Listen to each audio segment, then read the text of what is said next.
Taigi, aš pagalvojau, kad čia gal nesaugu, bet tokio žodžio turėtų būti prie prezidentūros nuplovę žodį tiesa.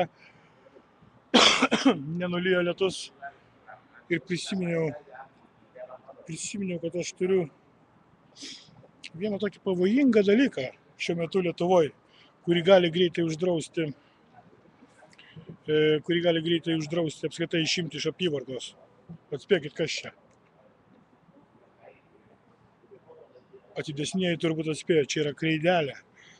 Tai kad vis dėlto visiškai taip negali būti, kad nėra tiesos.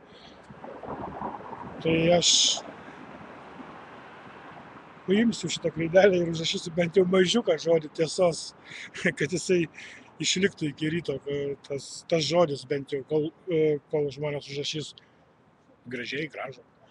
Tai aš paimsiu ir grąžinsiu tiesą atgal su kreidelė.